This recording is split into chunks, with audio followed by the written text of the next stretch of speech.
They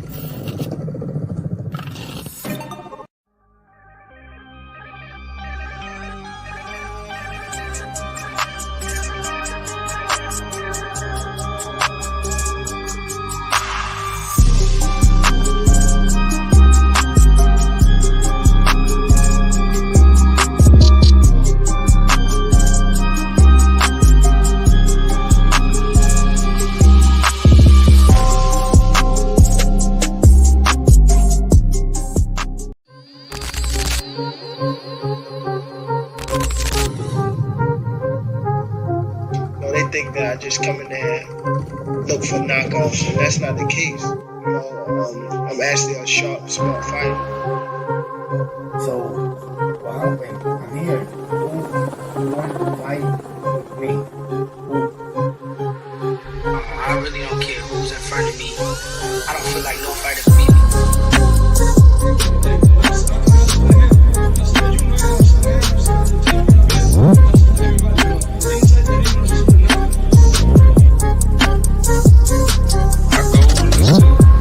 Demolish everybody, to be honest. Everybody that's in my way. The pinnacle to any weight division is to have all the belts, all of the titles. Body work.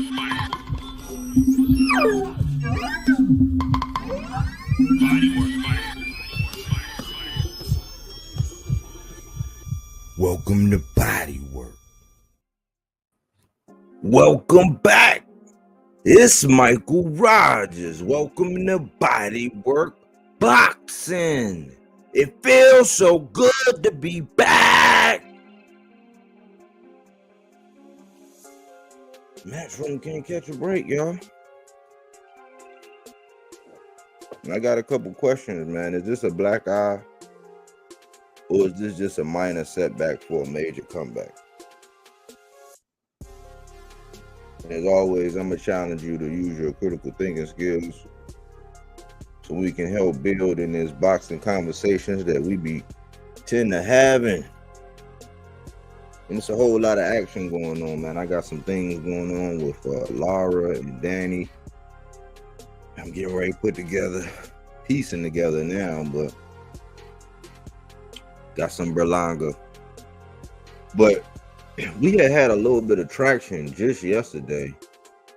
I'm not gonna get into the curriculum today, man. This was not this is really just a late night. Let me get my boxing stuff off type deal. And if you listening, you know what I'm saying, hopefully you get some exercise with your brain.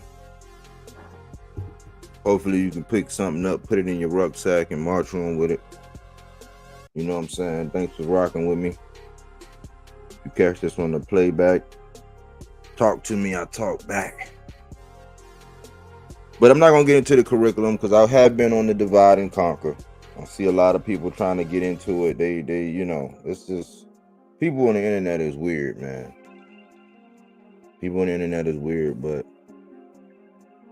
we need to get back to the unite and build, which is the opposite of divide and conquer. So I'm not going to get into that. That's what I've been on, and that's why I've been trying to have these conversations, man, so that we don't get so riled up as fans, ready to smoke each other and do something crazy. At least until they fight. You let them fight first, you know what I'm saying? And then we might have something, you know what I'm saying? We might still need to get off our chest, but at least let them fight first, you know what I'm saying? That's me. But with no further ado, it was an article that came out, and that's how I gotta be with channels like mine. I gotta use articles and stuff. But when I said and I use the interview the way I need to, I ain't biting. I'm biting, you know what I'm saying? So I gotta use articles, you know what I'm saying, to justify the viewpoints that I had. And you know what I believe in, protect yourself at all times. But I'm gonna get this up. Let me see who we got in the building. Cookie Monster, Body Work, sounding great, sir. I appreciate that, Cookie Monster. Salute. But let me get into this.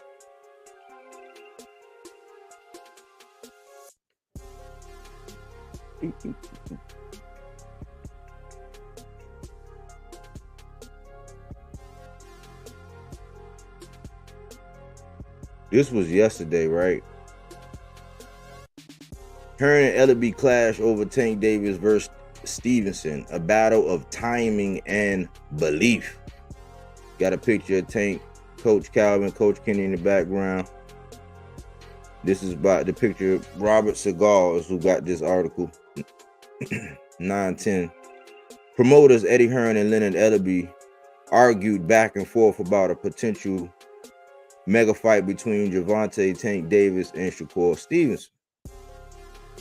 Hearn told Ellaby that WBA regular lightweight champion Tank Davis, 30-0 with 28 KOs, needs WBC champ Shakur Stevenson, 22-0, 10 KOs to give him a real fight, and that the two of them would make for a huge mega clash. Understandably, Hearn is in a mad rush for the Shakur to get the fight against Tank, and that's how they said it. Hearn is in a mad, look at this. Hearn is in a mad rush for the Shakur to get the fight against. Holla at me, man. I could spell check you, man. Against Tank Davis. The British promoter Hearn signed Shakur to a 2-fight deal with his Matchroom company, which some view as an escape route. The way Shakur looked in his last 2 fights, he'll lose sooner or later against one of the contenders, and he'll be useless to Hearn once that happens.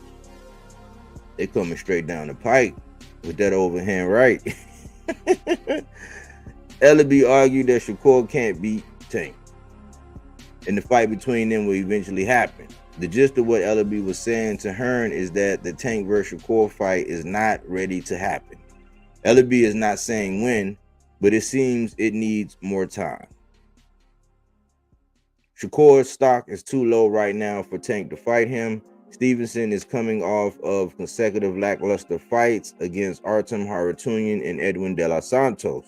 Shakur needs a couple of solid wins over Joe Cordina and William Zepeda before a match between him and Tank would be a viable option. Tank will be back before the end of the year. We're looking at a couple of guys right now, said promoter Leonard Ellaby to the media about Gervonta Tank Davis, planning on fighting before the end of 2024. As it relates to Shakur Stevenson fight, Tank wants him, but it's all about the timing and everything. I know we've got a 2-fight plan with Shakur. Hopefully he extends Joe Cordina on October 12th and Zepeda in February, said Eddie Hearn about his plans for Shakur Stevenson. I think Tank against Shakur is one of the biggest fights in the sport. I think Tank is so exceptional that it's going to take someone as good as Shakur to give him a real fight. And I love that fight, said Hearn. He won't beat Tank. Shakur can't beat Tank, said Ellaby. I disagree. Tank loses rounds, said Hearn. Tank decides to do what he wants to do in certain fights, said Ellaby. Me and you can have a bet on that fight, said Hearn. Most definitely, said Ellaby. I think Shakur is the man to beat, said Hearn, reiterating his belief that he thinks Stevenson can beat Tank Davis. Shakur cannot beat Tank. He's a very good fighter. I have a lot of respect for him with what he's done in the ring, and he has a good team around him, said Ellaby. He can't beat Tank. I disagree with you on that, said Hearn. I don't want to get into the details. He's won every fight he's had in the ring, but the business is always different, said Ellaby. We all know what Tank brings to the table. Every time he comes out, you get this. The massive amount of media and fans that Canelo Alvarez is drawing for his fight this Saturday night against Edgar Berlanga. So he's going to keep doing what he's doing, and inevitably, those two, Tank and Shakur, will fight in the ring. It will happen. It will definitely happen, said Ellaby. I agree with you. I say this about Shakur. His fire has been dampened for a long time by people, top rank, that knew he was leaving at the end of his contract. He did a big gate in Newark for Artem Harutyunyan fight on July 6th in New Jersey, said Hearn about Shakur. He was the highest rated fighter on ESPN this year. Shakur does big numbers, but I didn't want to tell everyone that he does big numbers. If we keep building him and he comes up against a commercial giant like Tank, Shakur against Tank is one of the great American fights and one of the biggest fights in boxing, said Hearn. He's a good fighter. What else do you want me to say? He just can't beat Tank, said Ellaby about Stevenson. I think your guy Tank needs challenges. He's that good, said Hearn to Ellaby. He challenges himself, said Ellaby, brushing off Hearn. There's no one out there that can give him a real fight, said Hearn. And that's them two right there.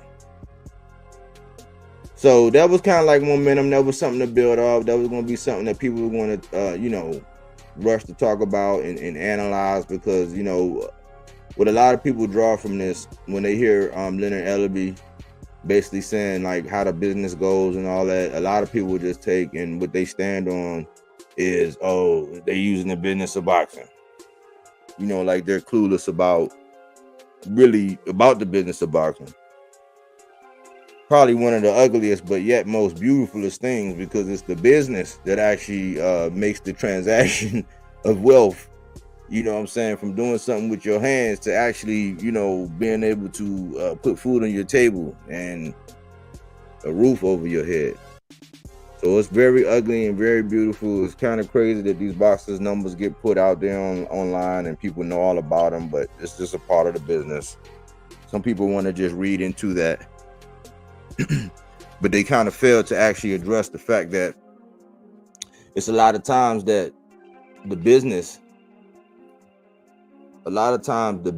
is spoken about more than the actual skills. And let me see. I'm out of that. The business get talked about a little bit more than the skills. And there's only so much, you can only talk about the skills so much in today's climate, because nobody wants to talk about that. Like, they want to see the fight. We aren't really seeing any breakdown. But in a roundabout way, man, I have seen Shakur, because I've been following along with Ray Ford. I try to follow Ray Ford, man. He one of the guys that I like watching and keeping in tabs with, you know what I'm saying? But I saw him, along in the Ray Ford camp, and I was seeing him make his guest appearance on that last, I think it was the second to last episode. You would think he was on there for a second on the last episode, but I was following along like, okay, cool, with some synergy there.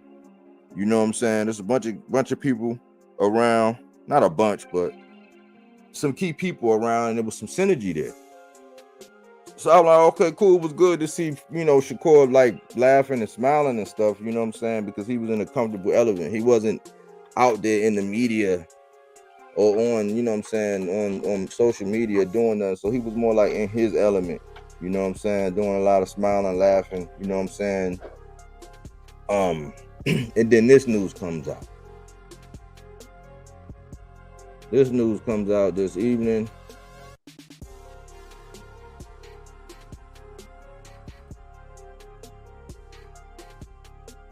And I'm like, man, look at this. Shakur Stevenson has hand surgery October 12th.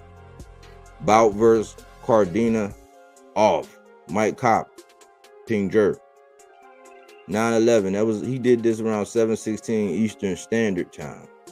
Shakur Stevenson underwent hand surgery Wednesday to repair tears to his sagittal band and collateral ligament, forcing him to pull out of his WBC lightweight title fight against Joe Cordina on October 12th.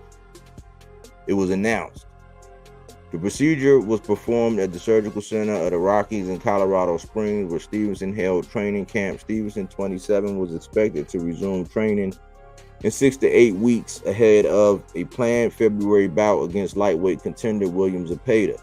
The surgery was performed on Stevenson's right hand, sources told ESPN. I'm definitely disappointed that I won't be able to fight on October 12th, Stevenson said. I have been super sharp and feeling great in camp and was planning to put on a show next month against Joe Cordina. But I have to listen to the doctor, and I have these injuries fixed immediately so that I can come back stronger than ever at the start of 2025. Stevenson's title defense was scheduled to serve as the co-feature to Artur Beterbiev, Dmitry Bivol undisputed lightweight heavyweight championship fight in Riyadh, Saudi Arabia. Stevenson, 22-0, 10 KOs, ESPN's number 9 pound-for-pound boxer. A champion in 3 divisions, Stevenson was promoted to top rank since his pro debut. Now the boxer from Newark, New Jersey, will fight under the Riyadh season banner with Matchroom. Cordina, 17-1 with 9 KOs, 32, suffered his first loss his last time out, an 8th round TKO against Anthony Kakasi in May in Riyadh when he lost his 130-pound title. The Stevenson bout would have been his 5th consecutive title fight. Mexico's Zepeda, 31-0, 27 KOs, will prepare for the planned Stevenson clash with a November 16th fight versus former champion Tevin Farmer in Riyadh. Zepeda is ESPN's number 3 lightweight. And it goes into another article. But I'll stop sharing there. And my thoughts before I come out. Is this a black eye for Matchroom? Is this a black eye for the sport? Like, is this a black eye or is this a minor setback for a major comeback? I got mixed views. You know, I do have some mixed views because I feel like, man, when you connect the dots and you look at a lot of time when these people went over, you know, thinking they're going to go get a bag and go across seas, man, some weird things be happening, man. You can try to say it's a CON conspiracy and all of this stuff, but weird stuff happen, man, when people been crossing that pond to get that bread, man. And sometimes, man, it's like, yeah, we want more bread. We want more bread to do less. Any job you do that, right? But just like anything, man, you know, it's equity. It's more equity in taking the stairs than it is in taking elevators. Yeah, it's fast, but sometimes when you take too many shortcuts, man, too many shortcuts, man, sometimes, man, it don't be attached. They be having like negative consequences. So I've been trying to sit back and analyze the big picture. It's like, dang, man, you know, I don't want to give any credence to brittle hands and all this. I don't want to give any credence, but there's data there that will support that. And it's like, okay, cool. Well, in one breath, they may force him to take his game to a whole nother level. So that means we get to see a whole another level of Shakur, because this is a game where you have to adapt.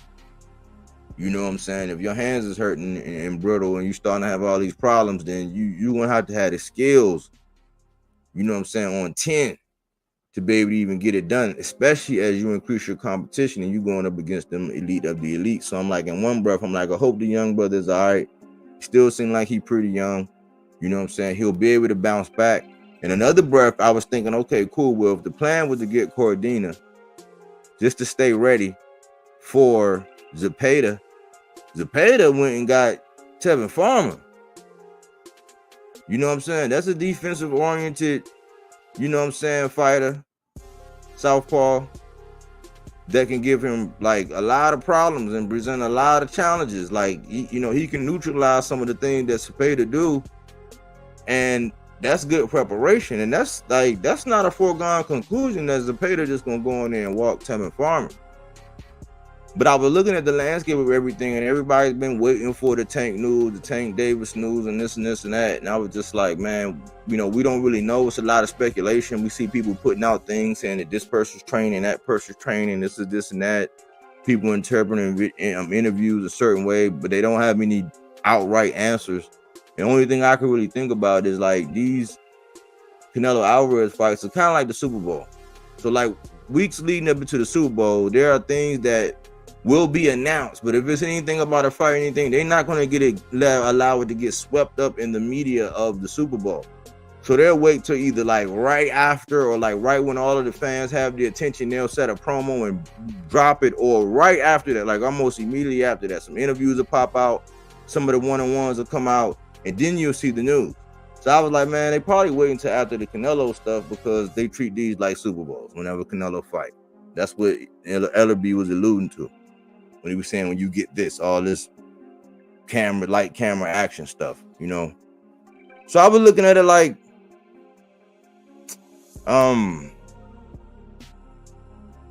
things happen for a reason, right? And I look at it like, man, I'm not sure if the Joe Cordina fight was going to help Shakur, man. You know what I'm saying? I'm not sure if it was. I like the way he was talking when he said, man, I was looking forward to putting on a show. That's way better. Because people don't know what to expect. They just expect the show. They not that. If you stick to that, nobody expecting no knockout. They expecting the show. So I kind of like that. And I think this might be a time where he might settle down and kind of focus in on the message that's getting, put across, because it's like you see a lot of people jump out of the bushes wanting to see the dude fail when that's really not the case.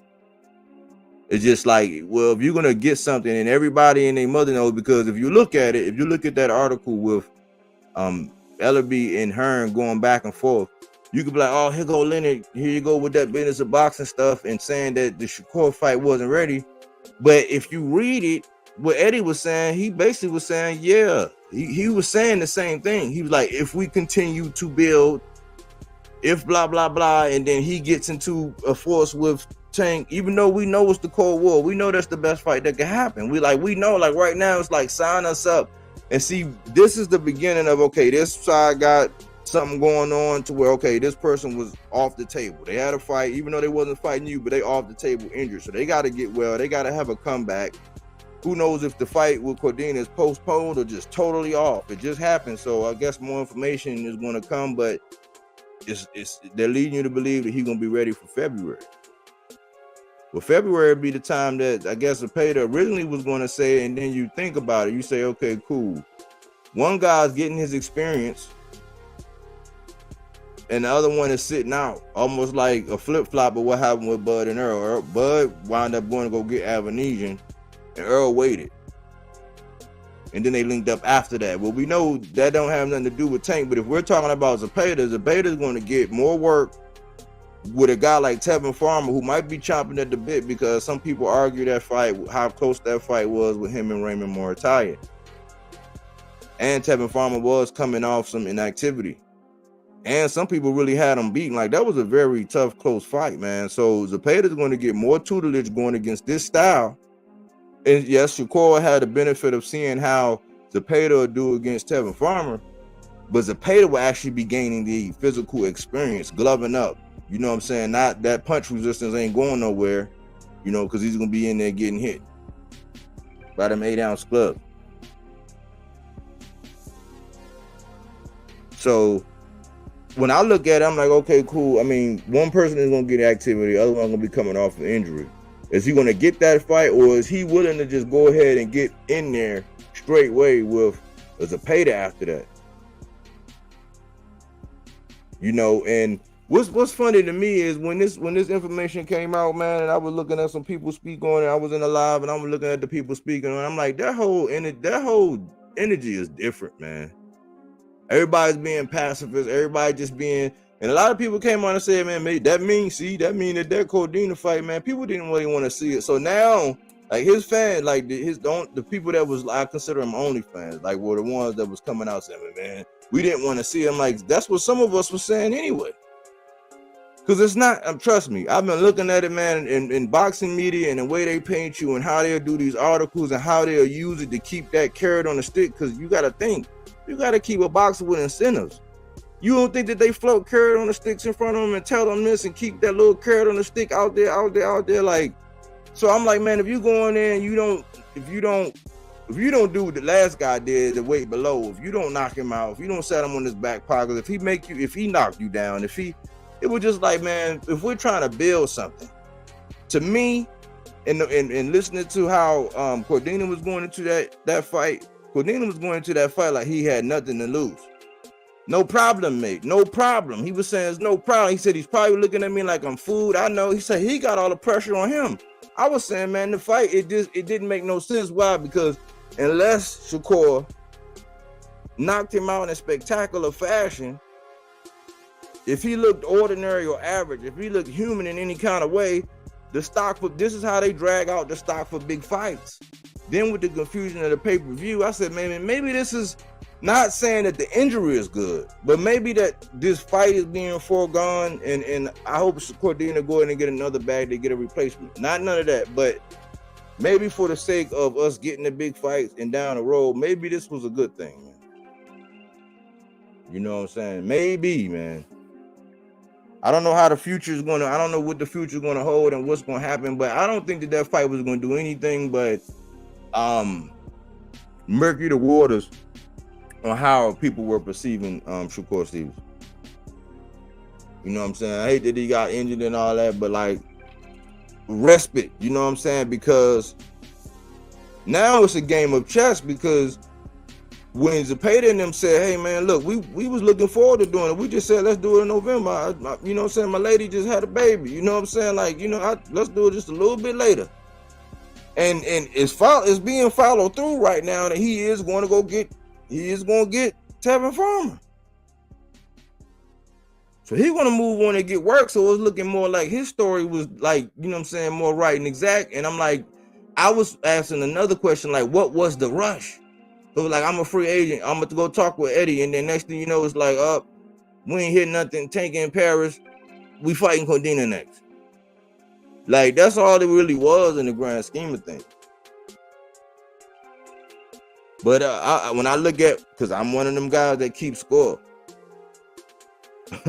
When I'm looking at Matchroom, man, when I'm looking at, like, because I was talking about this the other day.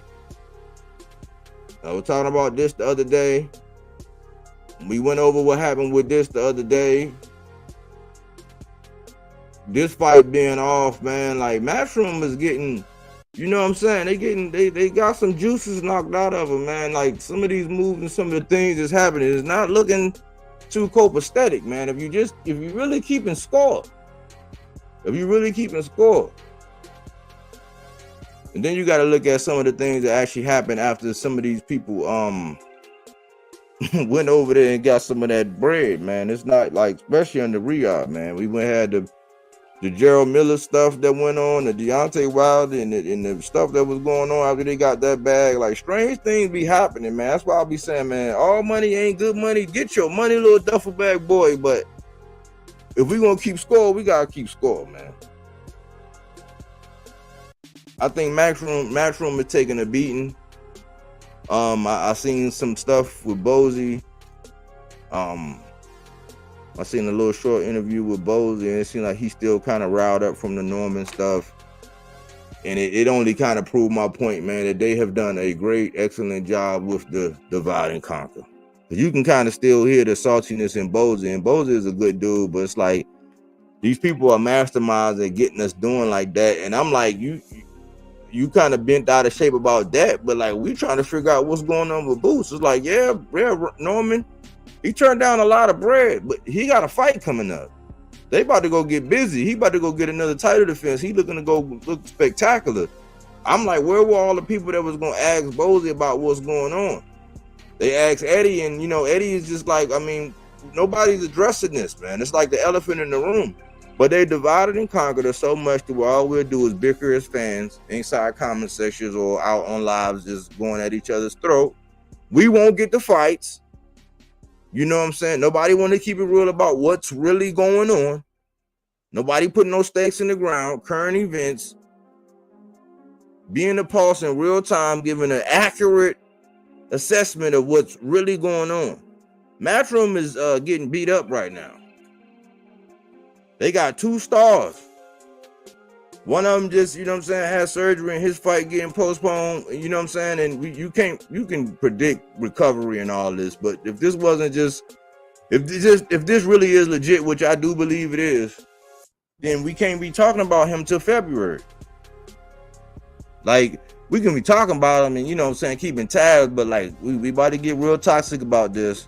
Heard a whole lot of people crying today about how, oh man, they trying to make it look like he ducked. It's like, nobody even said nothing about a duck. How can you duck if you go get a surgery on your hand?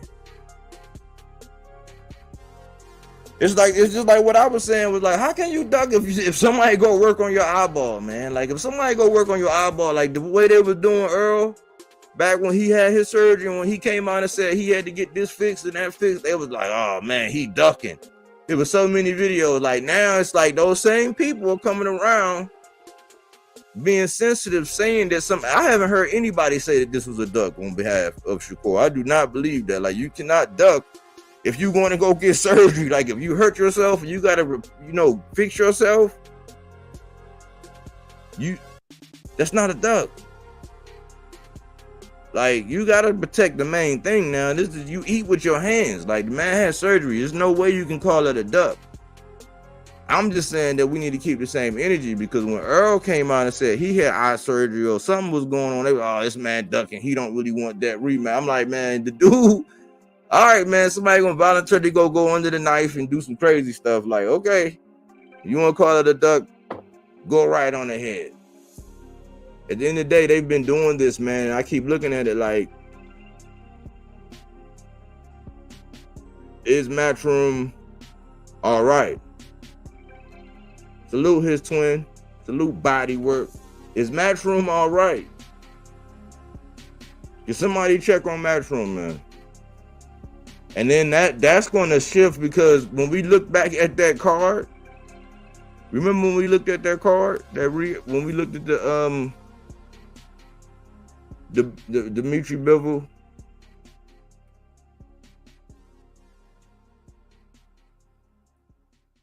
when we looked at the Bivol, I thought I had it saved up in him. When we looked at that card, when we looked at it, we said, aside from Beterbiev and Bivol, I mean, Shakur was the premier name, and then, people, a lot of people knew about Cordina, but that was it. So with that being out, with that getting plucked out from it, you know what I'm saying? Then you gotta look at the track record, man. This is why I say, man, it's like, it's one thing to give people credit for something that they have done before they do it. It's like we give people a lot of credit before things happen, like before they actually cross the finish line. Because if you look at the history, man, the Fury Usyk fight got pushed back. The Bivol and Beterbiev fight got pushed back. Remember, we were supposed to be getting Virgil Ortiz versus Tim Tszyu. That got removed. This debut with Shakur over here, I mean, you know what I'm saying, seeing what he gonna do and how he gonna get in the mix. That's getting, you know what I'm saying, that's nixed for now, but we don't know. But like, we gotta give credit where it's due, and then we gotta actually be realistic about the dates and times and the events that's actually happening. Like, it's not like we've been getting everything we wanted. And I've always been coming back to the same thing, the same principle that I've been asking here lately, since we got a little bit overzealous about what was actually going on. I said, are they making American boxing great again? I gave them a 3 out of 5, and I'm like, you know what I'm saying? They still gotta woo me. They still gotta, like, because when you look at it, all of these big fights are not like, they're not like in our, you talking about American boxing, they're not in our vested interest. Right? So just like their sole purpose is to grow their brand and put themselves across the map and establish dominance, ours is to preserve whatever we have. But I'm seeing, like, I see Shakur Stevenson in limbo right now. You know what I'm saying? He resting up. He got to heal up. I see Boots. It's in limbo right now. We don't know if he's going to 54. You know what I'm saying? Then, all of the people, man, it get toxic online, because all they going to say is, oh, man, he ain't really want undisputed at 47. They're going to flip it that. Then if he go to 54, it's like, why he going to 54 now? Why? Like, so it's very interesting on how they're going to paint it. All I can say is, man, we got to keep it a buck about these things, man, and chill out and just look at the bigger picture. Because I'm not sure. When you look at the results and you look at everything that's going on, I'm not sure. You know what I'm saying? This whole money bag thing, this whole, I got extra, you know what I'm saying? I'm getting Bin Laden money. Like, I'm not sure, man. I'm not sure, man, because we get stuff like this with Shakur Stevenson is taking a step back. He taking a step back, but when he come back, are we going to get the big one? How realistic is that?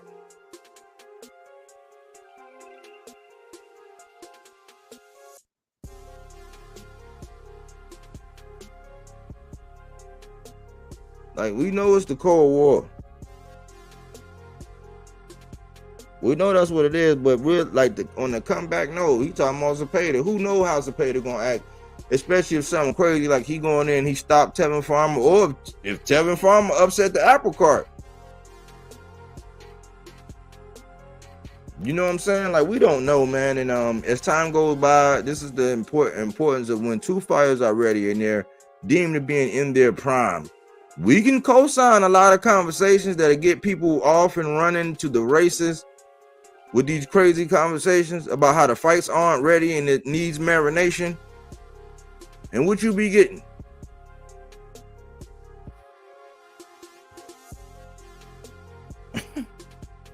People online debating, promoters doing interviews, going back and forth.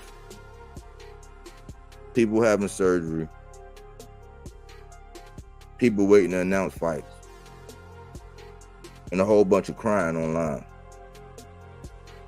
And we lose because we don't get the big fights. So, it's just food for thought, man.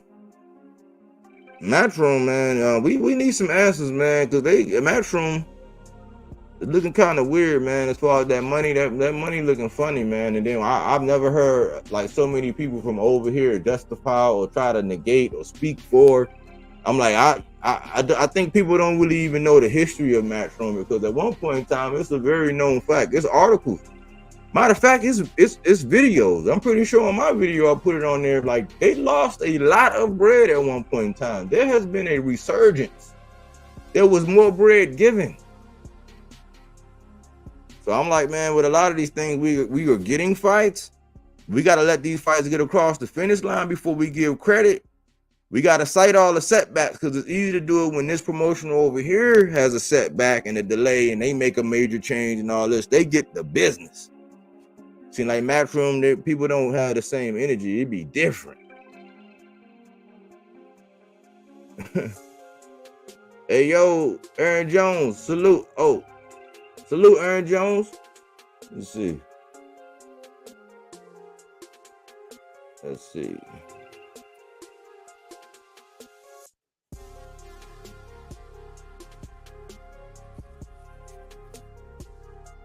Yeah, Aaron, man.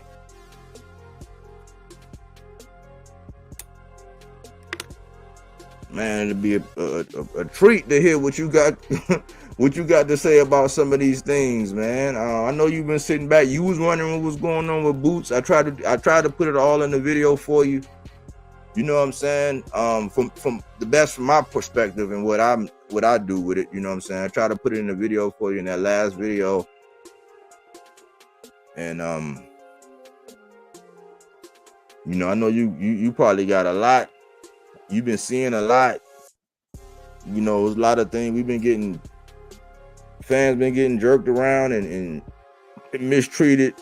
How Bob Arm say? He said boxing fans are like rocks. You could just throw them wherever you want them, man. It's like they've been tossing. They've been tossing us around, man. You know what I'm saying? But if anybody, you know what I'm saying, got something they want to chime in on about it or speak on it or say their little piece about it, then, you know what I'm saying, I'm down.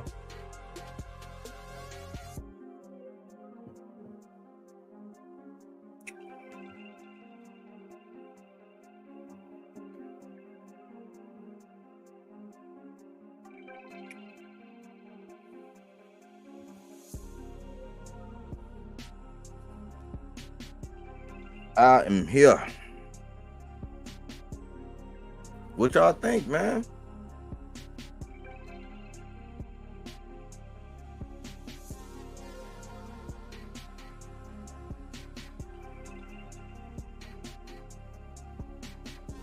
All right.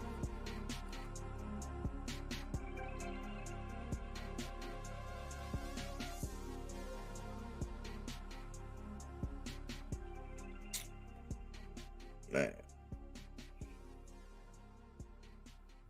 That's why we got to get the fights, man. Marination, man. Marination might not be too good, man.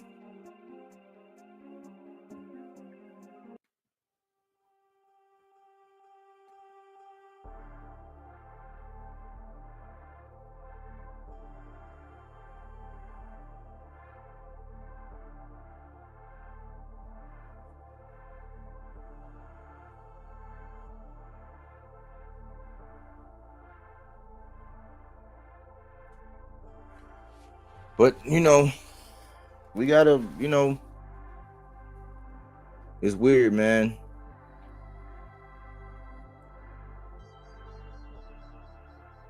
Things be happening, man, for a reason. Timing.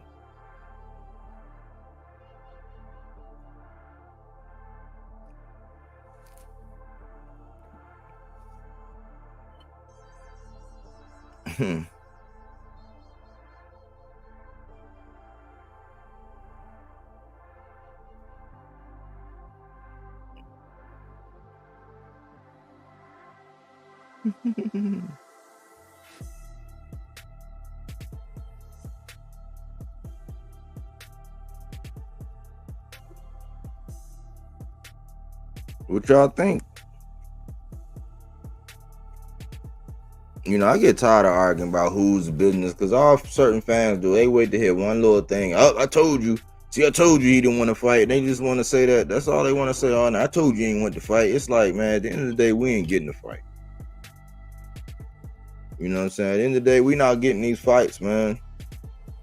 Our talent, because, you know, if you got any kind of age on you, man, if you've been around for any period of time, man, as you get older, man, certain things you can't do. Like, sometimes you can get up out of bed.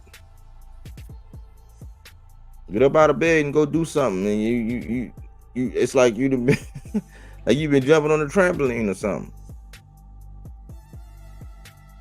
So these guys gotta know, man, when you're young and you're in your prime, especially when you got your reflexes, you got your timing, you have not sustained as many hits to the head. You know what I'm saying? Like, the longer you go, and sometimes it don't show up right away. You know, it don't show up. So I think that we got to look at these guys, and we can't be co-signing. You know what I'm saying? We can't co-sign that. We just got to be consistent with our message.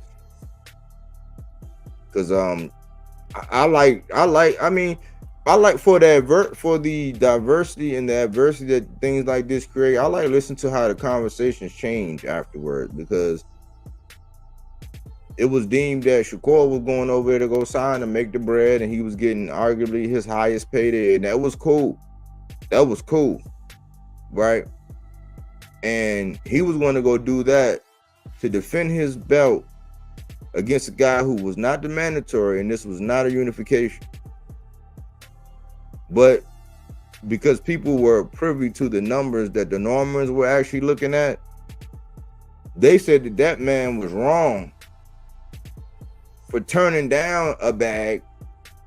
Basically, the way they were putting it was in exchange for his belt, because they already know that you got to go over there and knock out Boots. You hard pressed to be able to say, I'm gonna go over there to Philly right now. I'm gonna go knock out Boots in his own backyard, under the judges, all of that. And it's very interesting, because when I seen the interview, the little clip with Bozy, he was like, man, I don't know about going to go fight over there in Germany or nothing like that. It's like, well, you in a position to where, since them guys, Avenesian since Eddie didn't sprinkle something on it, and he don't have control of it, you in a position to where you're gonna be subject to wherever they putting that fight on that. And you're gonna have to, it's gonna be a belt drop, and you're gonna have to go do something else. And I was saying what the Normans did was they had a bird in the hand, and he was gunning for two in the bush. And it's almost mathematics, because whatever the one fight, the one fight he got on paper on the undercard over there is a title defense under Top Rank, doing what Top Rank has already designed, being out there with a demographic that's going to support you, going to gain fans, versus the two in the bush that you could have had in your hand. And we know that if you were to suffer a loss or something, we're crazy. Not saying that you don't plan on winning, but like, people use the business, because they'll justify that what Shakur did. Oh, that's his business. He's staying busy and he's doing this for his business. But when the father got his son to a level and still has a defense, still got a check, still gonna be on plans that they probably already know, but that's not everybody else's business. This was pertaining to that. People justify business in all this, like, from situation to situation. For me, I just sit back and just listen. I just sit back and sometimes I sit back and I listen to people go so hard and prove this point, and then if I just take this boxer out and insert this other boxer, now they sound like they are contradicting themselves. Why? Because we pick and choose. We pick and choose based on who we like and what we like or want them to do, or how successful we want them to be, or the attachment that we can have. Some of us, even monetarily, we use them, which is cool, because if you're creative at doing it and you can get it, cool. But when it comes down and breaking it down, looking at nuts and bolts, analyzing facts, taking the data, being fact-based, not opinion-based, we all know what it really is, man. Maybe I think that because I was one of the same people when I was talking about April Fools.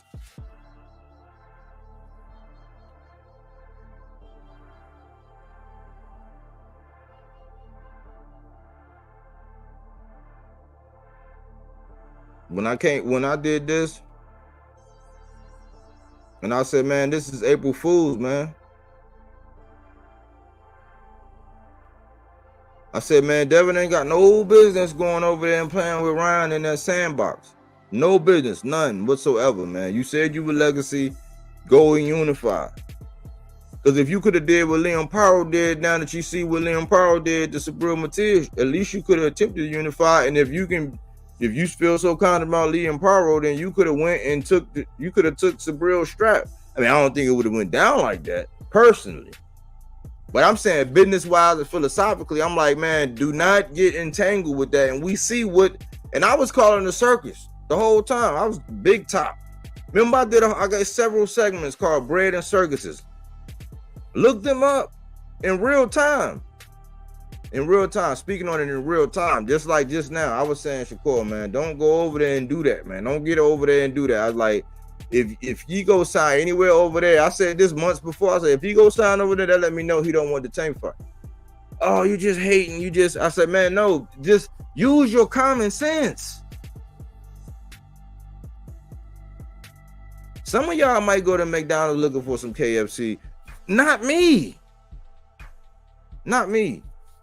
That's what that is to me. And you can justify it and twist it around and all that. But at the end of the day, we have conversations, get loud, belligerent, disrespectful, all of that. And it don't help us get the big fights. Nobody's keeping score. I am.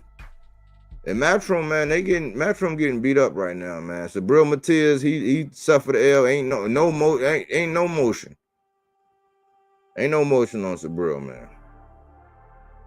We don't know what's happening. We know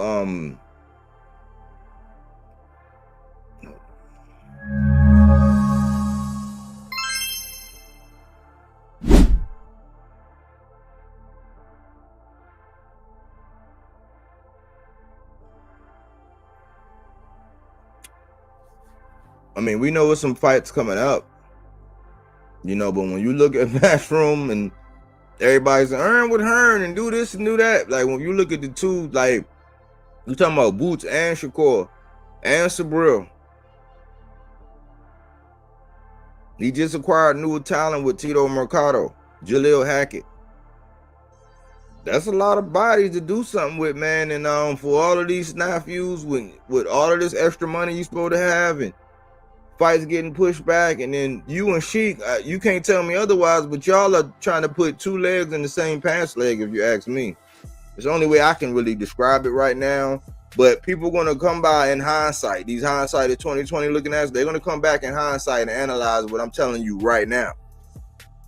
Matchroom ain't looking too hot, man. And that's just the nuts and bolts of it. It's just, it's honest assessment. And I've used articles that were not my own, just to give credence or credit. Like in college, when you got to write those papers and cite your sources, that's what I do, just to prove my point, my original point.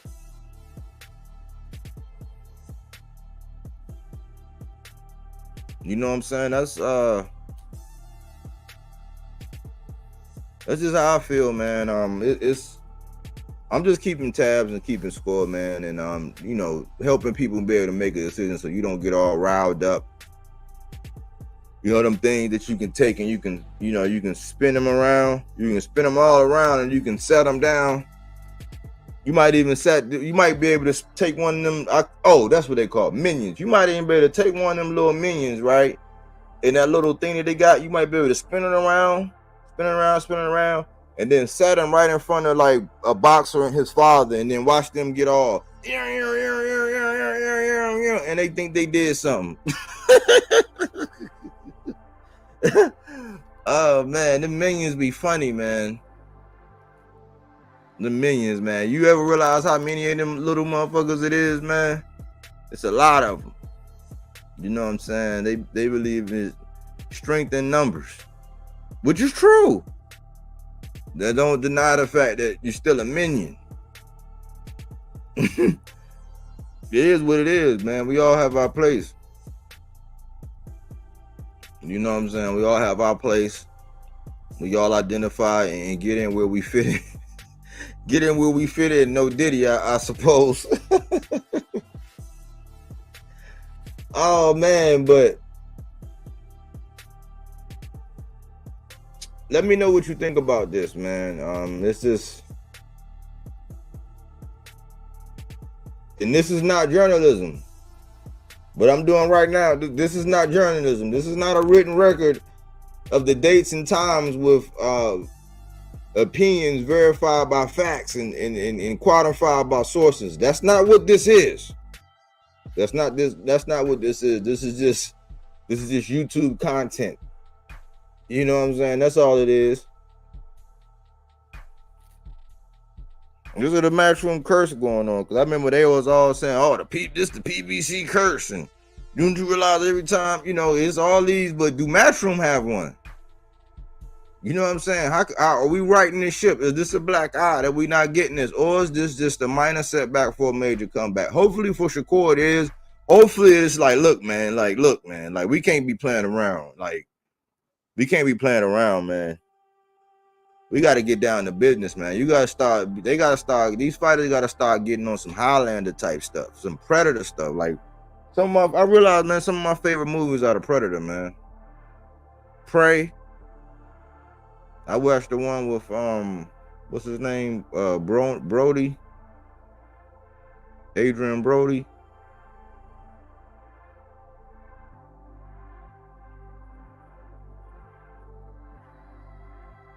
They got to start getting like these Predators, man. Because tomorrow isn't promised, for real. Like, it's a brutal sport, man. Get your money, but get the fights and take advantage of the opportunities. And if we're gonna play the business game, let's play the business game. But also, if we're going to play the business game, let's be honest in the assessments. You know what happens when businesses aren't honest in their assessments about what's really going on? They go out of business.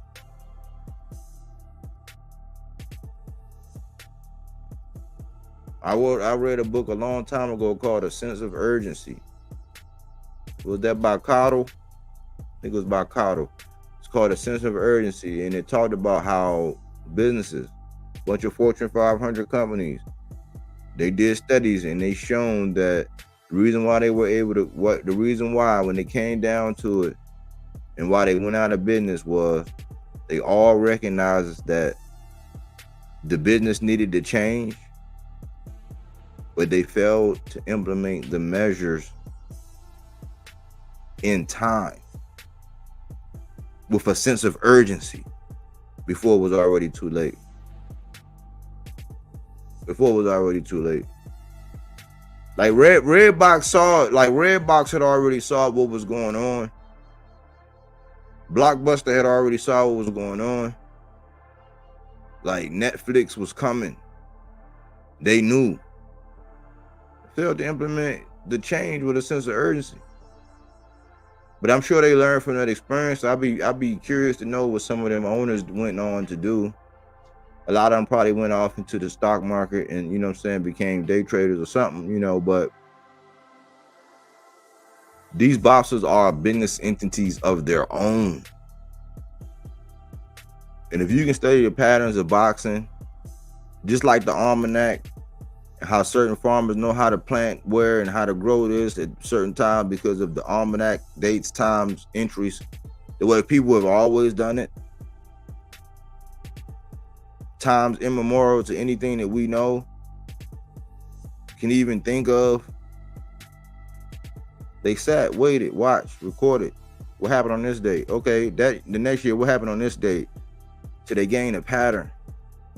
If you can do that as a boxer, knowing that you are a business, and you see that this is the way the business is going, you have to implement change to stay relevant and current. Or you going out of business.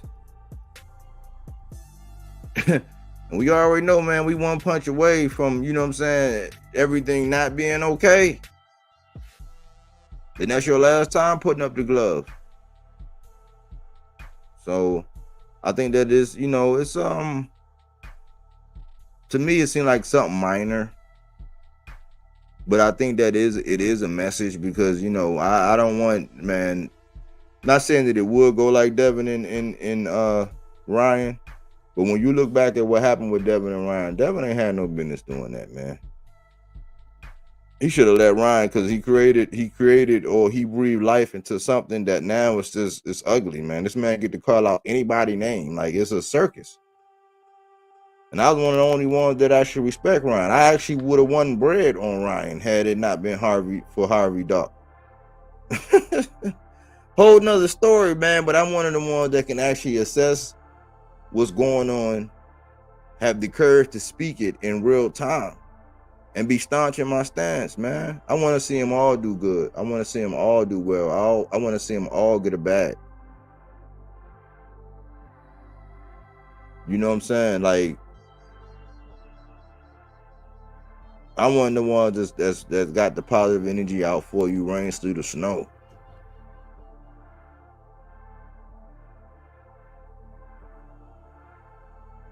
I just want what's best for the sport, man. And I know that, man, these boxers, they're going to come and go. Some of them are special. And if they looked at the pattern, if they just, like, think about Mike Tyson. If he can go back to his old self, what do you think would happen? If he can go back and tell his younger self some things and sit down, and what you think? Would he be different? Would he do things different? Would he?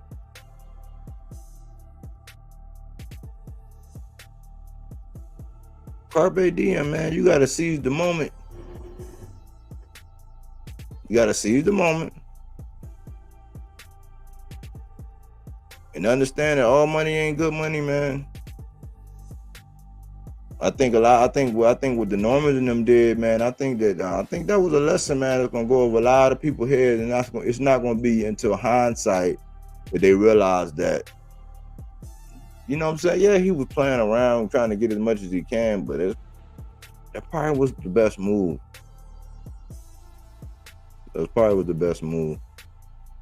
But it'll take some reflection and some time for you to look at things, man, and depending on who you like and how they spoke to you and how they seasoned it up, you know what I'm saying, and put their salt, pepper, and ketchup on it. You know, you might like it like that. You know what I'm saying? You might get some garlic. You might get some cayenne pepper. You know what I'm saying? You might get some onions. You definitely gonna get some peppers. You know, you gonna get some peppercorn, pepper. You gonna get that seasoning on them fruits and veggies over here. You ain't gonna get that Reggie. And yeah, it's not denial. You know what I'm saying? But I'm not in denial. I just like talking that boxing and putting these stakes in the ground, man. Like, are you keeping score? Are you keeping score, man? Positive vibes out to Shakur. Speedy recovery, man. And hopefully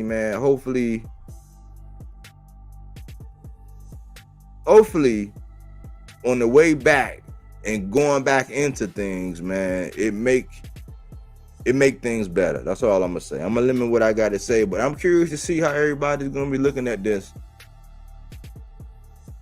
I'm curious to see how everybody's gonna be looking at this, man. Look out for that content I got coming out here in the next couple days. You know, I like to wait closer to once we know we got a fight, like after the weigh-in, to put like the most pivotal, like the breakdowns and, you know, my prediction and all that, like at least till after the weigh-in, because one, people will steal your shit. Two, it'll help me gauge my assessment, because I got to see the weigh-in. I got to see how you look. I gotta look and analyze all of that. They give me a warm and fuzzy. You know what I'm saying? If I don't, then I don't know what's going on. All that blind faith, all that, oh yeah, that's my mans and them. Nah, son. I gotta see the weigh-in.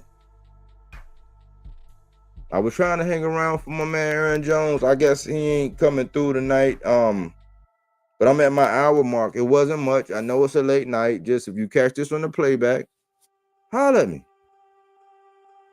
Oh, there go AJ.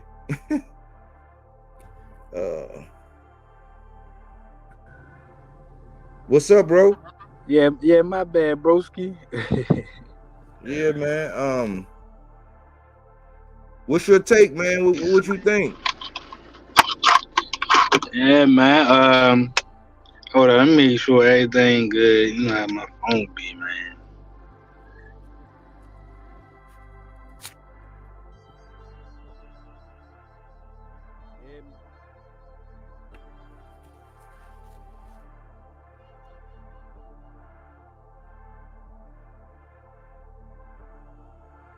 Yeah.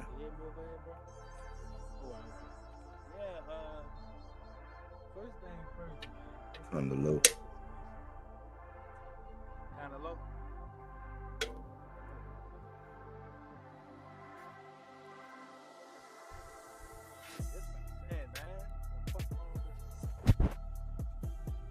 You low. How about now? Yeah, I heard you loud and clear when you first got on, but like if you talking to me, you real low. I don't know if you talking to me though. Now it's low. It's low now. Just come out and come back in.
Hello? AJ. Yeah, I don't know why I do that. You can hear me now? Yeah. It's low. No, it's good. It's just I don't know if you got that other window open. It's an echo, but it's good though. God damn, I can't get right for shit. It's all good, man. But yeah, though, man. Hold on, let me make sure I'm good again. You good. You good. All right. Yeah, the whole Shakur situation, man. Yo, I find it funny, like, when he was at 126, bro, why they was saying Tank was scared to fight him. You feel me?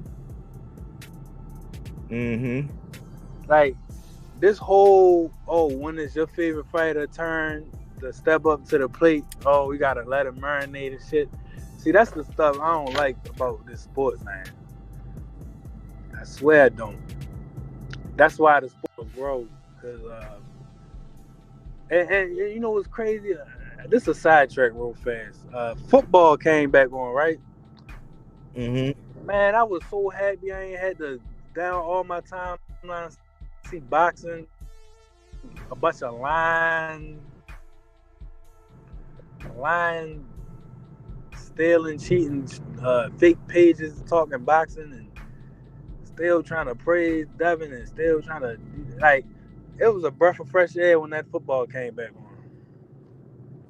Cause all this stuff about Shakur, man, it's really shining a bad light on the sport. Cause you got people looking at it like Shakur was the big bad wolf, and him and Tank was gonna fight next. When that's not the case, bro. It was so easy to fight next.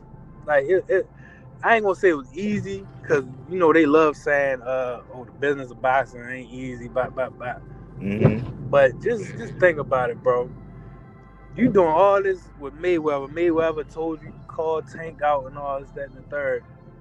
Why you ain't kind of PBC? Like, we're not forcing. That's the same thing with Bud. The Bud Man fans try to say that, if he couldn't sign with Al, he wouldn't never get the fight. That wasn't the point. It's the point that if you want to fight, bro, show everybody you want to fight. So the pressure could be put on the other guy.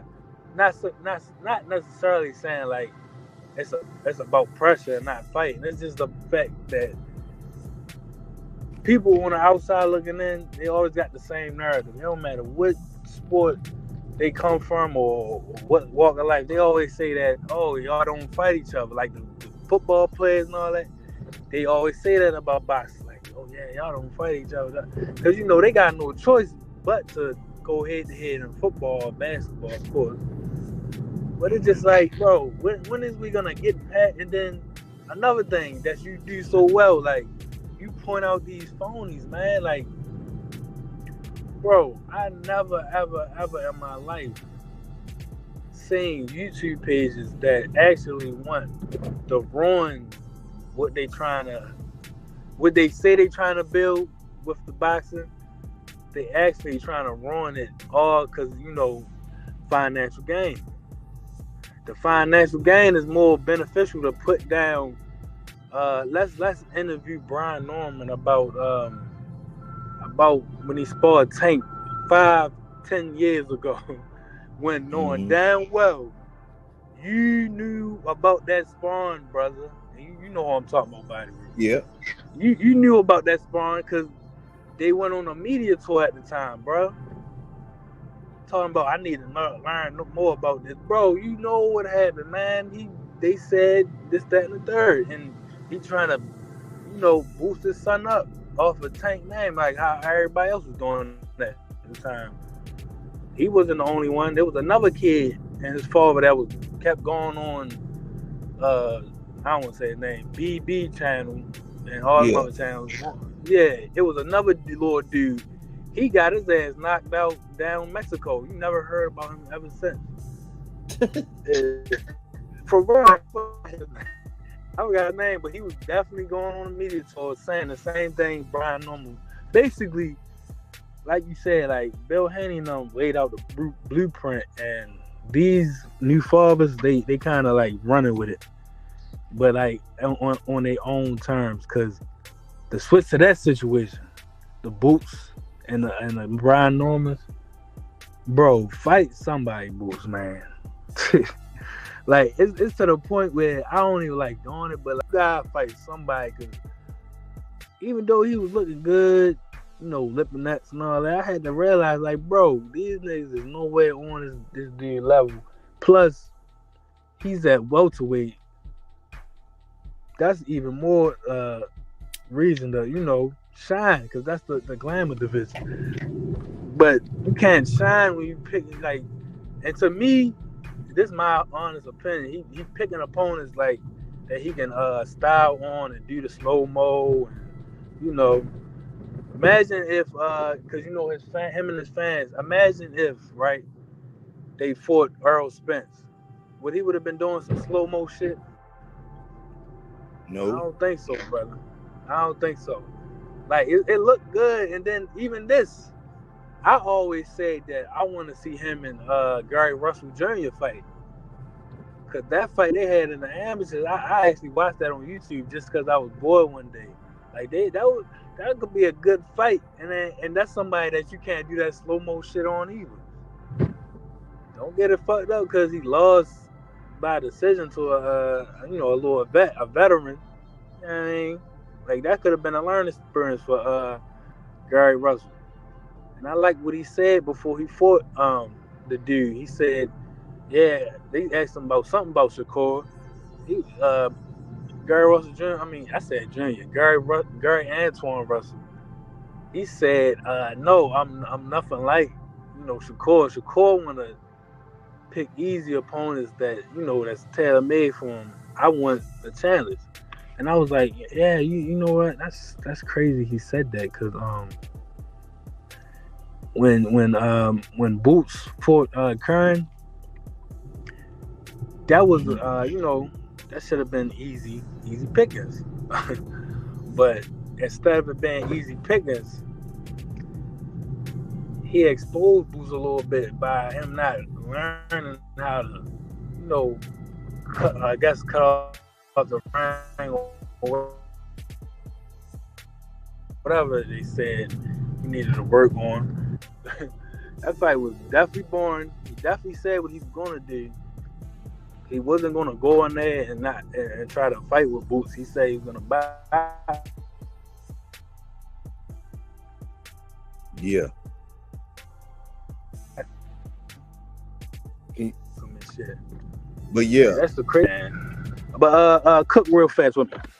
Yeah. Let me see. I don't think it's an echo. Okay. All right. It's cool. All right. So yeah. I'm gonna mute it. Yeah. It's well, yeah. When people didn't respect what Gary Antoine was saying at the time because they were still high for Devin. So see the YouTube thing and people using people on YouTube, that's one thing. When that motion crash, when that fighter suffer adversity, like it'd be over. You know what I'm saying? Because they overdo it. So a lot of times some people will get on a camera, right, and you'll have access to a boxer or a trainer or somebody, but because of whoever you are a fan of, it will blind you from what you need to be getting from the interview. And the people that are ushering us into getting these answers, they'll railroad them down the wrong path too. It's like half of this shit wouldn't even be an issue if the people that was interviewing didn't create those types of things. Like, it should be known that you should want to challenge. But it's shown, like when Shakur said he had the backlash against us fans at one point in time. He had the backlash against Berto at that time. Andre Ward came in and coddled him. Yet, if you bring up the fact that we seen you, Mr. Ward and Bud, in there telling Shakur after the fight this and this and this, and we heard him arguing with you. Add to that, we seen him going back and forth with Moses in the corner. It's like, that's your grandfather. But we wrong. Like, it's F us. It's like, no, like we point you down that path, but it's like some certain people, you know what I'm saying? Certain people, like, I don't care who it is. If you see me and you rock with me, tell me I got a booger in my nose. I'm not gonna get mad because the janitor told me I had a booger in my nose. Like, I'll probably be more mad at my lady because it's like, damn, babe, you let me leave the house with this mother. Like, I'll probably be mad at her, but like, whoever tell me I got a booger in my nose, tell me. And I go back to this example. I had a homie in high school. Like, the nigga really got mad at me because I seen him. I think we was in fourth period. I'm like, hey man, go like this real quick. I say, hey, come here, man. Hey, this nigga got mad at me. I said, man, what?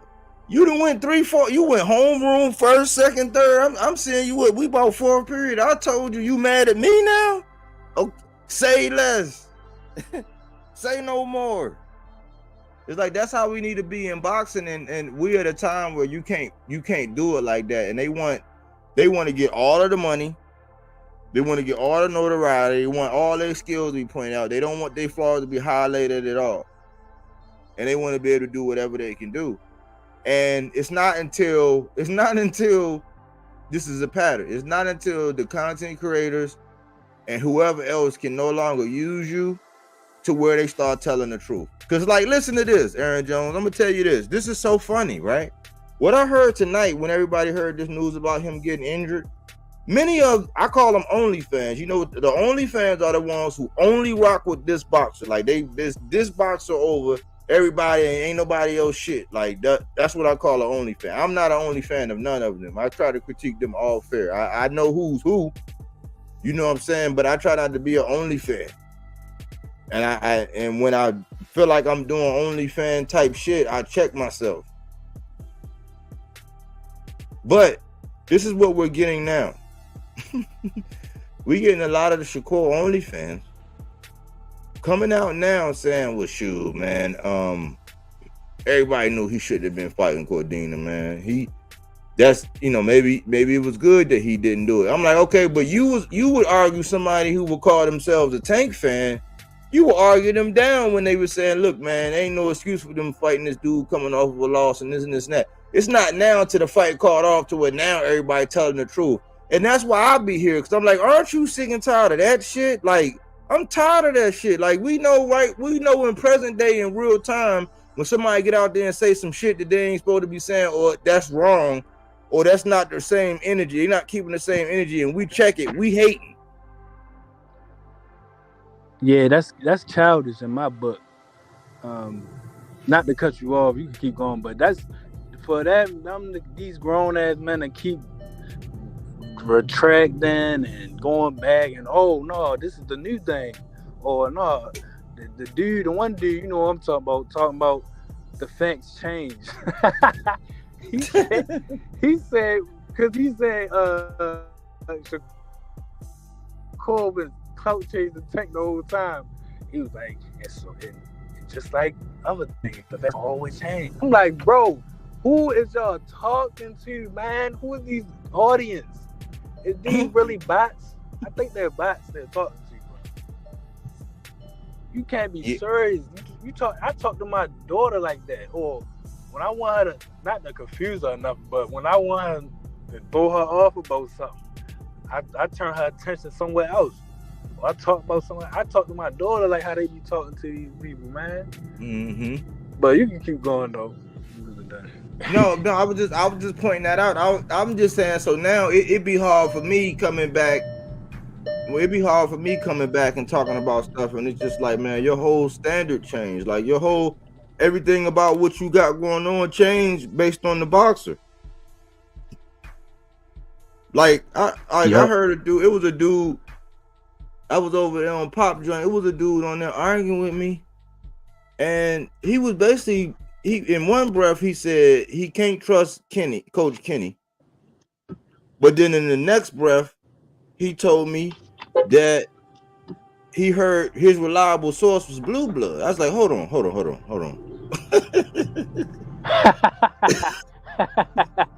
I said, hold on, let me get this right. You know what I'm saying? I was like, where do I start? You know what I'm saying? Like, I can't do nothing. Like, this guy been bit by the zombie. You know, on them apocalypse movies where your man got bit. You happen to get behind the wall, but we got, you know what I'm saying? You can't be around. Like, you know what I'm saying? You got bit, man. We love you, got but bit by the bug, man.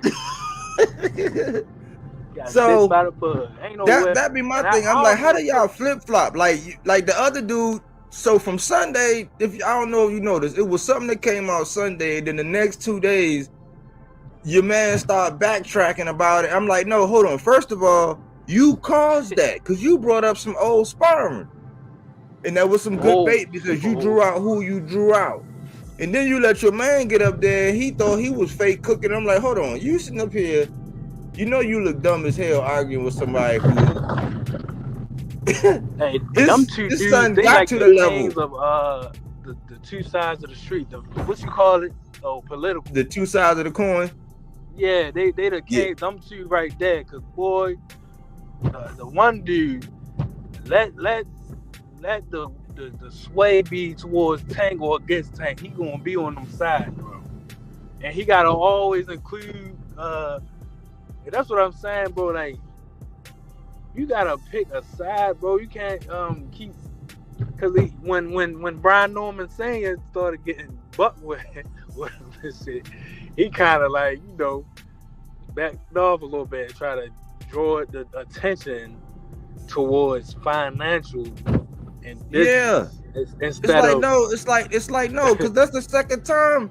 Well, I've seen them do that. I'm like, you did it with a five, but then you did it with a boxer. It's like, how are you telling these dudes? It's like you in there, I guess you argue with your doctor. Like, no, it ain't. Like, my blood pressure got to be, you know what I'm saying? It's okay for me because naturally I'm 120 over 90. What you going to tell? Like, you know how that's what you are looking at. It's like, you know what I'm saying? Like, what are you talking about, bro? Like, on the sake of, okay, so you got some shine and some clout. I'm like, you know what we call it? We call that vainglory. Like the fact that everybody saw you with the chain. It's like, don't you know that's a penalty? So everybody saw you with the chain. Now everybody know you got it. So now, you know what I'm saying? Don't be crying when somebody try to take it. It's like Yeah, that's man. vainglory. Like if that's your glory for going off like that, you gonna have to take what come along with it for looking dumb like that. Because you, at the end of the day, that you not the one that got their son to that level, and you not the one in them rooms. You like a damn fool trying to argue with somebody on a live in front of all them people, trying to tell them what this is and what that. You sound dumb, bro. These are the same dudes, bro. The same dudes that was part of that group. I don't care what nobody say. You can try to, play the political style you want, but your roots is showing, bro. Your roots is deep. Like you said, they got bit early. You feel me? They just came like they got rid of it a little bit, but they still got bit by that bug, bro. That clout YouTube clout page bug. Like, you don't gotta report everything that comes out because you know it's coming from trolls.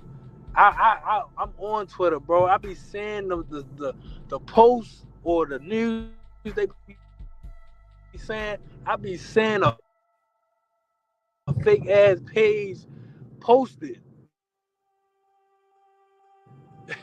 I be saying that shit. Or go up to a boxer and say, "Yeah, what? Oh, you can't hear me? No, you good." C-Dub, aka Reggie Bush 24 salute, body work salute, C-Dub. But go ahead. Yeah, what you think about this news that came out about? I'm like, bro, no, bro, y'all is fucking the game up. About who? They is fucking the game up, brother. What news? What news you say?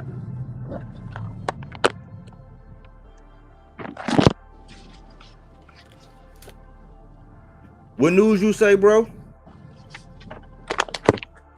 Say it again. You said what I think about what news? Oh no, I was saying that's how they be when they report on. Oh. Yeah, I try to look at the inconsistency, and I'm learning. You know what I'm saying? Because I'm like, hey, they doing something because they, we know what it is. At the end of the day, if you there to make the money off of it, you make the money. But at the same time, it's like if you on, cause they be saying, I really want to talk. I really want to do this. It's like, no, you don't. You try to make bread, and it's cool. That's just a hustle. But like it's just a lot of inconsistency, and at the end of the day, I'm keeping score on whether or not we actually get in the fights. I'm looking at the moves, and at the end of the day, like, yeah, all of that, how somebody can. It's just like at the end of the day when somebody come down court. You know what I'm saying? All that crazy shit they doing, and the ball don't go in the hole. Like, if the ball don't go in the hole, what is all that shit? And that's how I look at it.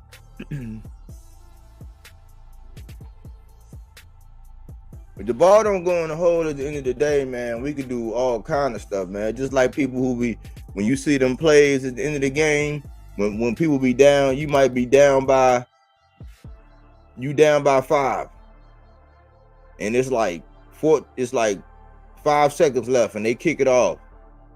You run over to the right side of the field, you pitch it back, they pitch it back, you throw it all the way across the field laterally, and all of that stuff. If at the end of the day, if you don't get that ball across that goal before they blow that whistle, all that shit is in vain.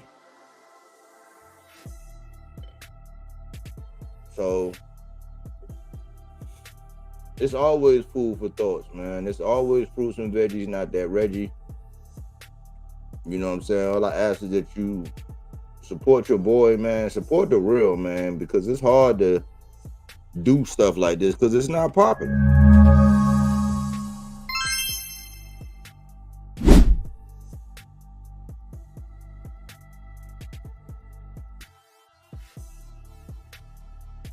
I don't microwave the research. I give credit where it's due. I don't bite. I don't sample other people's stuff. I use my own logic. And I support channels. If you're doing what you need to do, I support. I've helped a lot of people on YouTube, then they turn around and bit me, snake me, started some shit, like for no reason. I don't ever start no shit with nobody that ain't start shit with me. That's a fact. That is a fact. But that's how I live.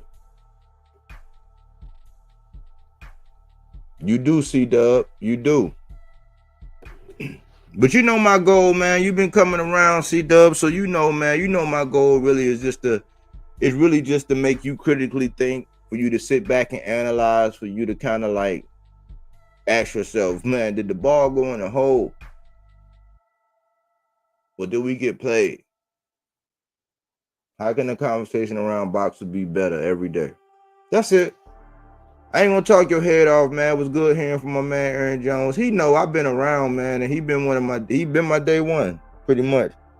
He's seen all of it. And even though he don't make content, he watching a lot of different people, and he's seen how people change and they flip flop. He can vouch that I haven't changed, man. I've been the same way the whole time, man. And I got classic pieces, because you can go back and look at mine.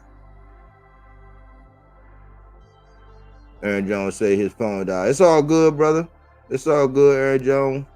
Good hearing from you, man. He said we'll definitely cook next time. Boxing right now is hocus pocus. Yeah.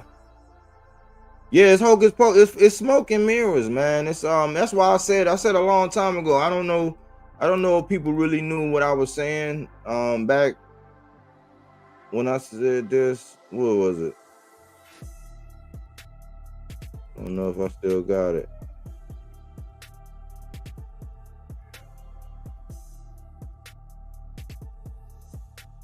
Oh.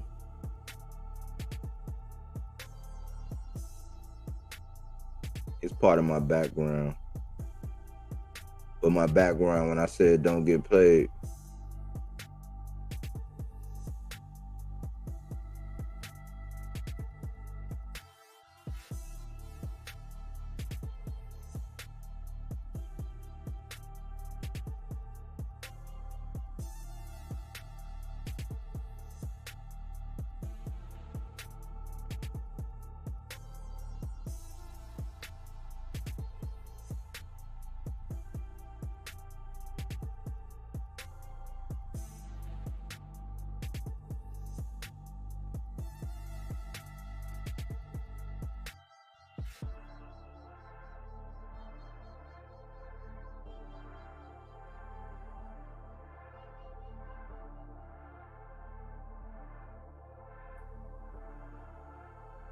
it was when I came out with that, man.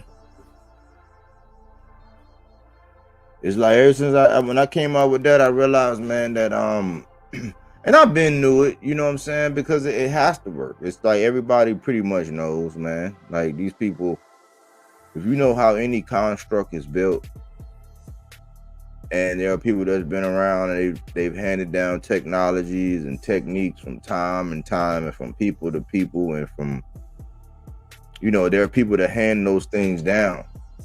Some people have to know it. Some people have to be around to learn it and teach it, and they just pass it down to keep all of the power where it needs to be. So in the sport, to a certain degree, they'll give you the illusion that anything can happen and anybody can do their thing. But at the end of the day, the people that's been around, they're going to continue to control things. YouTube is no different. I mean, you got to be part of something.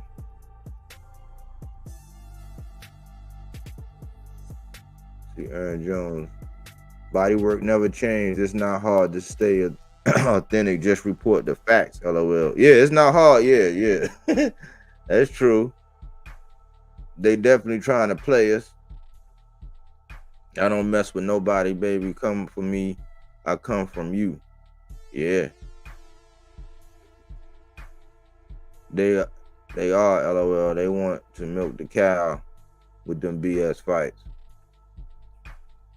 Yeah, I mean, at the end of the day, I'm like, it was some people that was actually encouraging this movement, this whole movement, and they were just saying, oh, well, if it crashes, it's gonna crash. It's gonna be a depression. It's gonna be a depression. It's like, Like, is that somebody you want driving the wheel? Is that somebody that you want driving the proverbial wheel when they know it's going to crash? With us supporting some of the things that we get behind and some of the things that we push, you know what I'm saying? We push it knowing that like this is not sustainable. Like this shit that's going on with these purses that's high. It's like, why did Al get sued? Do you realize that what Turkey Sheik has done and what Eddie is doing, it's the same thing that Al Heyman did, but the fact that they're foreign. The fact that they're foreign, everybody, oh, earn and do this. It's like, yeah, you earning and this and this and that. But when the music stops, we playing musical chairs and you look around and everybody got a seat but you. Like, we've seen it enough to where that's what happens. Then we tired of seeing this movie. You know, it start off with y'all going off on a retreat to a log cabin, and then everything is paid for, and it's so you get to see the sights and the, you know, it's the same movie, man. We know how the end of that movie go, man. In the middle of the night, it's gonna be a bump in the night. Then it's like yikes, and for the rest of your career, you're gonna be running for your life.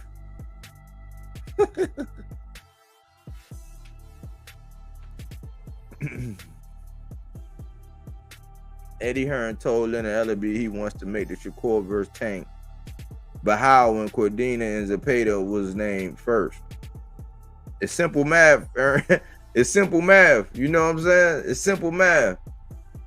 You right about that. It's simple math, man. Like, you know, and Eddie, he's smooth, man. That's why I say I like Eddie as far as promotion, but as far as matchmaking, it's different. As far as representing you and being the person that speaks on your behalf and, you know, getting your name up there and this and that, great promoter. Great promoter. I always say, every time I always say, he's the happy medium between the never seen, unseen, extreme, in which you would get in like an owl, and you might see this man in a thong or with his surgical abs and his mannequin lady, you dancing in a window in Vegas or something. Like, you know, I think Eddie is the happy medium. You know what I'm saying? So I'll give Eddie full credit, but we got to keep score. Take your feelings aside, tuck your feelings aside. You're looking at it from American boxing standpoint. When you look at the talent that's coming over here, he got everybody shitting on the Normans. He got everybody praising Boots, but Boots looking kind of crazy, like he getting ready to drop his strap. Yeah, he sold out at home, which was a good building spot, but now he don't own the rights to the fight, and other people won the purse bid. They're threatening to go over to Germany. When you look back at the most recent interview from Bozy, it's probably been more since I've been online, you know what I'm saying, doing this, but it's probably been more information, a little chop ups and people's synopsis, but it's already rumors out here that, not rumors, but printed page articles about them not getting, you know, them lowballing Conwell. And there's nobody sitting down asking, okay, so are you not trying to get undisputed at 47? So you can clown Norman Jr. and them all you want, talking about, oh, he a fool and ha ha ha, and he's dumb and he just clout chasing. You can spend the rest of this week, the rest of the next week, and the next week, and the next week. The Norman and them, they got to fight on Top Rank, and he's still building his brand. And he's going to put on the title defense. And until somebody knock him off his belt, he still got his strap. We don't know what Boots is going to go do. Because I read an article the other day and how dangerous they were talking about how Conwell was. They was basically saying Boots better not take a step at 54. I'm like, man, it's crazy because you can't say nothing about anybody he fight at 47 or who you want him to fight and why you want him to fight without the fans being so toxic to where I think that the fans actually created some of this, man. If your guys is too good to fight everybody and nobody stands a chance, do you know that if you continue to do that, which I think they've done a good job of doing that with Boots, nobody ain't gonna fight him. And yes, the price goes up. But as a business owner, knowing that I'm going to acquire this amount of talent and this is what it's going to take to get somebody in the ring with them, I got to weigh the cost. Like when I was in the Army, I had an albino Burmese python and a ball python. And when I bought them, I sat down and said, okay, what do I need? I needed a cage. I needed to have a log. I had to have a heating pad. I had a little cove that they can jump there and swim. And then I was like, okay, how much are they going to be eating? I had to factor in that every, 3 days, I would have to give them a wrap pup. And it was 2 of them. And I would have to be able to take them out and let them, swim around so they can move their bowels and stuff like that. So I would take them out, put them in the tub. I had to weigh in the cost that, yeah, I got this killer. I got 2 killers, Jada and Sanaya was their name. I had these 2 killers in the cage. They were little and they were growing, but I had to count that, yeah, I got to take care of them, but I got to have enough resources to be able to get something to put in the cage with them. Eddie know that because he's been doing this for a long time. He grew up around it, and I think that he's been, how somebody almost about to have fought or almost would have done this, almost, man, you lucky because I was about to swing, like, them kind. Eddie almost be about to sign or almost had, or somebody else was almost, but then when you look back and you see that he could have had full control and put out a bag, that didn't happen. But we hate when we point that out. Like, no, we can praise you for how you promote your matchmaking and the money deals, not so much. I don't like Eddie Hearn at all. We would not get the fights with him promoting keep text to fighters too much for me. Yeah, keep it text to fighters. Keep protecting fighters too much for me. Yeah, you can see that. You can see that, man. Like Eddie, like we saw it with Andre. That's the best example you can use. But Andre isn't the only one. Sabril Matiz is a more recent example. I think it's egregious that this man can't even go get his get back with Liam Paro, and Devin get to come back and go right to the front of the line and get Liam Paro again. I mean, I'm still waiting to see what Richardson Hitchens is doing. I want to know what his plans for Tito Mercado is, because that dude is dangerous, man. That dude is very dangerous, man. I could see him ultimately, man. He's on a path to where he might become that guy at 140, man. Tito Mercado might become that guy at 140, and Eddie has that talent. Eddie has talent all over the place. He know how to grab, how to spot talent, acquire talent, and I would even say he can pay talent. When it comes down to matchmaking them and getting them into big fights, I'm not sure. You can say this Berlanga stuff, but I think that was more along the lines of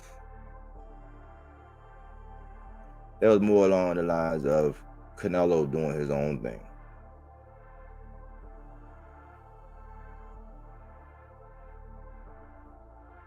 Yeah, and Joshua. Yeah, you talking about Joshua? Yep, Anthony Joshua. People talk about that all the time, the Anthony Joshua situation. Yep. It's odd that he actually got Anthony Joshua all the way back around to where he's at now, because now Joshua done went through the ring and experienced some things to where he's not the same guy anymore. I think for the better. So that's something that he did that in hindsight, the long goal, the age well games, AJ looks very good. You know what I'm saying? I do got a video coming out about that. I think I shared it.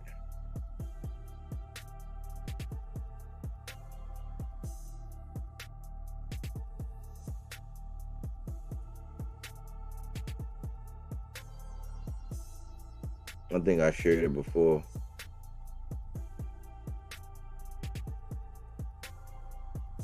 That fight got big implications, man.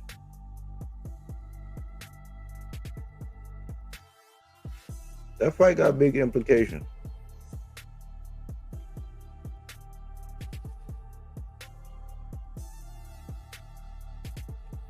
I would like to see more fighters active, not inactive.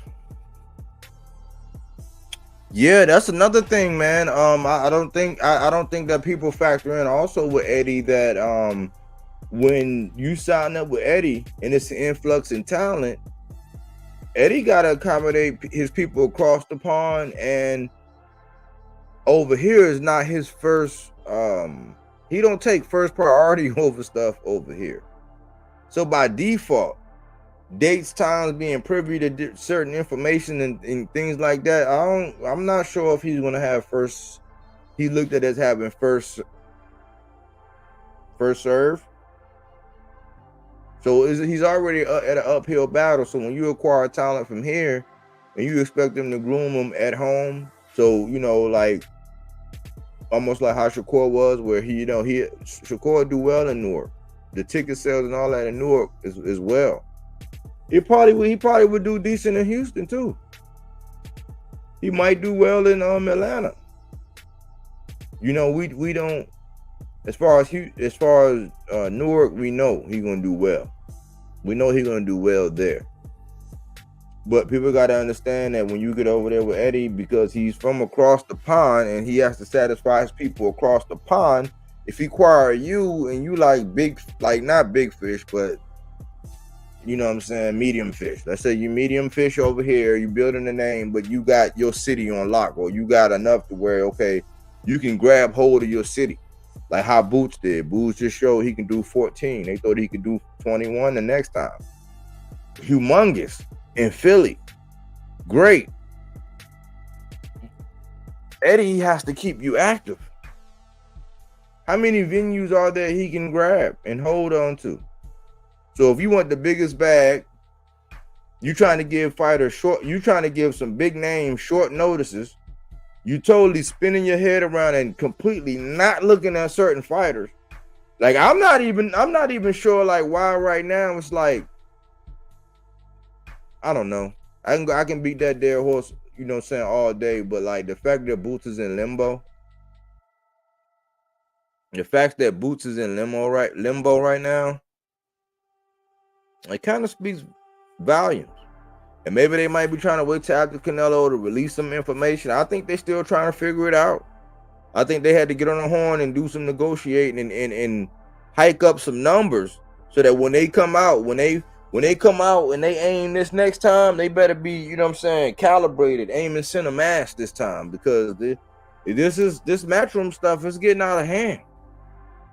It's getting out of hand, man. It's looking, if you're looking and you keeping score, if you keeping score, that's a Trojan horse. Are they? I'm not sure.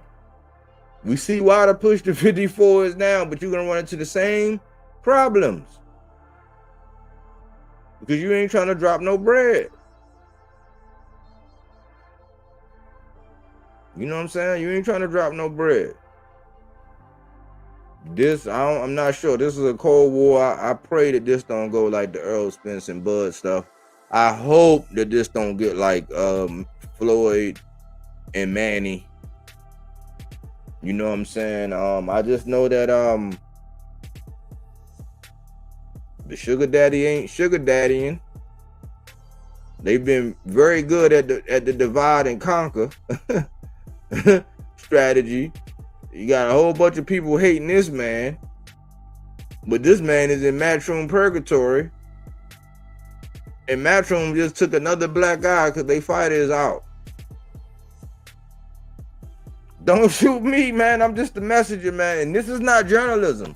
This is not a person putting down dates and times, connecting some dots, speaking about opinion during their times and putting a accent on it.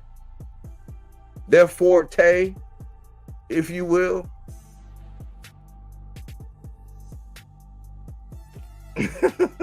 That's all it is, man.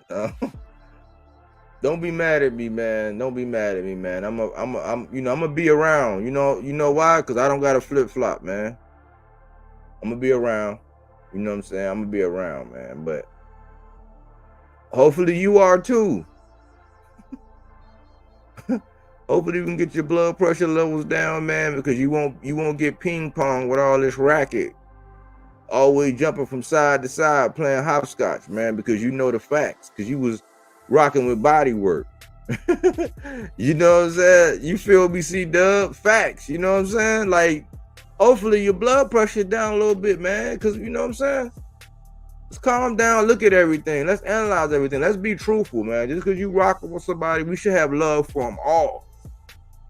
We should want them to get paid the most they can get. We also got to tell them when they foolish.